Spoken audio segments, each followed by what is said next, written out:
Hi friends, welcome back to our channel. Today recipe వచ్చేసి veg biryani. సింపుల్గా టేస్టీగా ఎలా చేసుకోవాలి ఈరోజు వీడియోలో చూద్దాం. ముందుగా స్టవ్ వెలిగించుకొని ప్యాన్ పెట్టుకొని 2 టేబుల్ స్పూన్ ఆయిల్ వేసుకొని చెక్క, లవంగం, షాజీరా అన్నీ వేసుకోండి. ఇప్పుడు ముందుగా కట్ చేసుకున్న ఆనియన్, పచ్చిమిర్చి, కరివేపాకుని వేసుకొని కొద్దిగా సాల్ట్, పసుపును కూడా వేసుకొని బాగా వేగనివ్వండి. కొద్దిగా జింజర్ గార్లిక్ పేస్ట్ను కూడా వేసుకొని పచ్చివాసన పోయే వరకు వేపుకోండి. ఇప్పుడు ముందుగా కట్ చేసి పెట్టుకున్న వెజిటేబుల్స్, క్యారెట్, బీన్స్, బఠానీ అన్నిటినీ వేసుకొని పొటాటోని కూడా వేసుకోండి. బాగా మిక్స్ చేసుకుందాం. ఈ టైంలో కొద్దిగా సాల్ట్ వేసుకుంటే వెజిటేబుల్స్కి సాల్ట్ బాగా పడుతుంది. కొద్దిగా కొత్తిమీర, పుదీనాను కూడా వేసుకొని బాగా మిక్స్ చేసుకుందాం.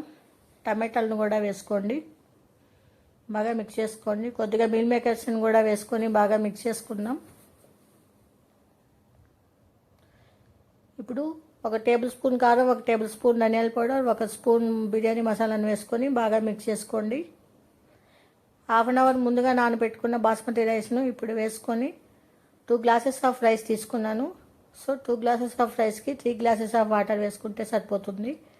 కొద్దిగా రైస్ మీద కొద్దిగా బిర్యానీ మసాలా, సాల్ట్, పసుపు, పుదీనా, కొత్తిమీరని వేసుకొని వాటర్ని పోసుకొని కుక్కర్ మూత పెట్టేసుకుందాం. ఒక్కటే విజిల్ పెట్టుకోండి, రైస్ కరెక్ట్గా ఉడుకుతుంది.